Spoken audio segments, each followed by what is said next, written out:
What is up, J-Brones? I am Ryan. I live in Cambodia. I've lived in foreign countries now for going on 10 years. Some people call me King of the Expats, or Kotex for short. Today, I want to talk about how to survive in the expat world. Living overseas in a foreign country can be challenging. It's not for everyone. I'm going to tell you the traits you're going to need to live in this topsy-turvy world. Get settled in, pop in a fresh Kotex. Let's do this. Y'all don't know people like this. Y'all don't know people like this. Y'all don't know people like this. Y'all don't know people like this.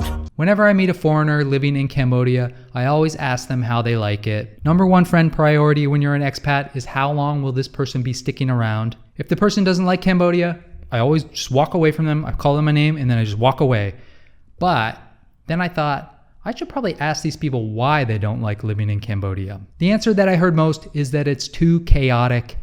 It is a pretty chaotic place. It's easy to get overwhelmed in Cambodia and other places in Asia. I found that you have to embrace the chaos. You can't fight it. That's just gonna make it worse. Things don't work here like they do in your home country. If you're easily annoyed, maybe Asia isn't for you. If you don't have patience, maybe Asia isn't for you. Both of these things I didn't actually have. I was one of these people who were driving home after work, yelling at other drivers. Get off the road, you fart for brains. If someone made chit-chat with the cashier at the liquor store, I'd be furious with them. Stop chit-chatting, you fart for brains. For me to get over that wasn't really that difficult because when I moved to Vietnam, I stopped working and I stopped being so short of time. But I think that adjustment is essential if you want to live overseas. If you want to live in a place like Asia, you need to develop patience. You can't be easily annoyed. Not everyone can adjust to Asia's speed, but if you do move here, you're definitely going to want to try. Otherwise, you're going to find yourself wanting to go home. What are some other things that annoy Westerners here in Cambodia? Oh, how people drive cars. I've seen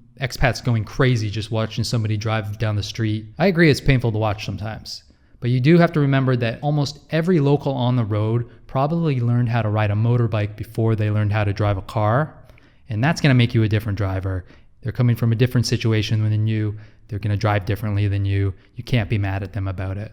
It can be so frustrating though. I also see people getting annoyed at the language barrier. You're going to get more food order mistakes here. There's going to be more miscommunications. Just the other day I was over at my friend's house. He had hired a maid. Her English level was pretty low. He was communicating with her over and over again. Don't leave the balcony door open, otherwise my cats will escape. Escape because he holds his cats hostage in his apartment like a lot of Westerners do.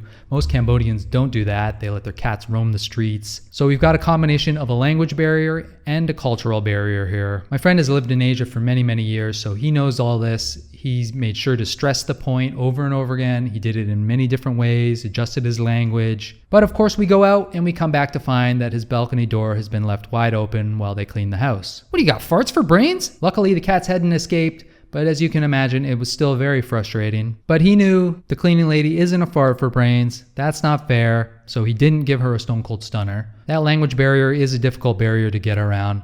Plus, in this situation, we also had a bit of a cultural barrier. In Cambodia, they don't usually hold their cats hostage in their house like some kind of sick cat pervert. Communicating an issue is one thing, but communicating an issue that's not even a thing in their culture, really, that's very difficult, and you can't get mad at somebody if they didn't get it.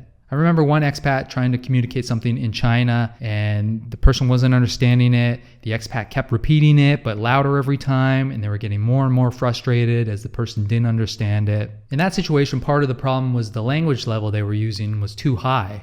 They weren't adjusting it when they realized that the person wasn't understanding. When you live in a foreign country, you have to develop the abilities to judge someone else's English levels and then adjust your language accordingly. And there's a balance there. You don't want to speak to somebody like they're a baby if their English level is pretty high. But I find it's best to strip out all the idioms, use simple language, try not to use words that have multiple meanings. My toe ring is broken, not my toe ring is busted. It takes time to develop these skills, and you might even live in a country for a while, get used to how they speak English, then move to a new foreign country, and then suddenly find out they're not using the same words. Maybe they're using check instead of bill at a restaurant or a toe ring store. Be patient. Realize you're learning a new skill here. This isn't on them, it's on you. You're the fart for brains in this situation, not them. You're in a foreign country and you're relying on them to speak your language. If you're getting mad at them for not doing it well, you are the one that deserves the stone cold stunner.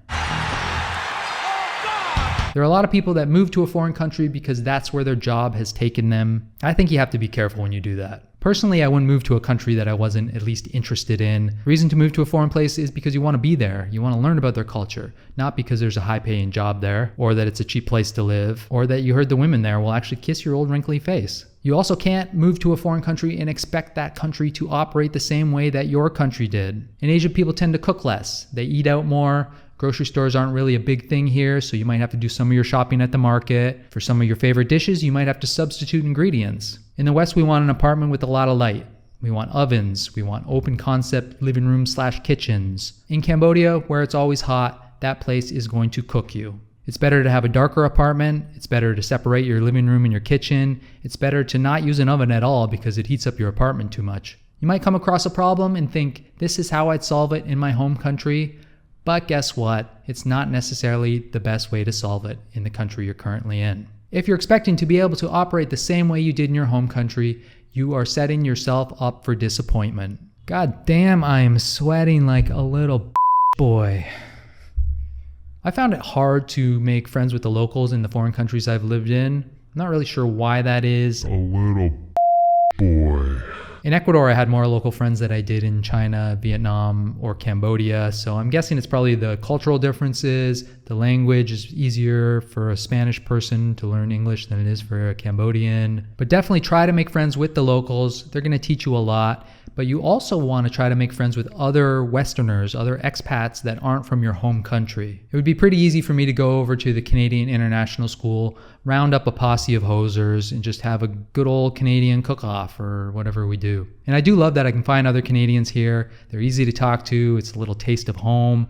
But if you do stick to your home country people too much, you're missing out on one of the best parts about expat living. I remember sitting around a table with a bunch of people and we're talking about all these issues. We're sharing our different points of view. There's all these different opinions popping up. And then I looked around and I went, my God, there's 8 different countries represented at this table alone. That to me is such a cool part of expat living. So if you do move overseas, don't just make friends with people from your home country. If you get a job at a company that's just hiring people from one nation, make an effort to make friends with people from other countries. Another tip that might help you connect to the new country you're living in, try to follow the news there. I never understood why somebody living in Cambodia would follow the news in a country they don't live in, but they wouldn't follow the news in the country they're living in. In Cambodia, we have 2 or 3 English newspapers that you can find online. When I lived in Ecuador, I was translating the Spanish news over to English and using that to both learn the news and to learn a little bit of Spanish. I think it's important to make these little connections to the country you're living in.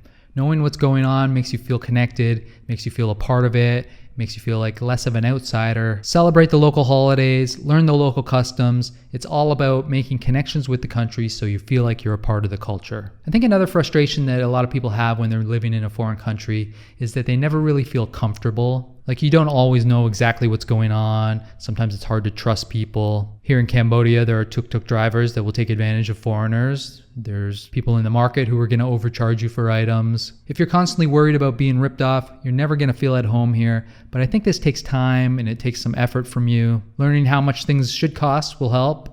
Also, learning what suspicious behavior looks like in the country you're in, that helps as well, and that's something that you can develop over time. I think after living in Cambodia for 2 years, I can tell the difference between when somebody is being overly friendly because they want something versus they're just super friendly person, or maybe they're just friendly because they want to practice their English. You have to tune your bullshit radar so that it works properly in the country that you're in.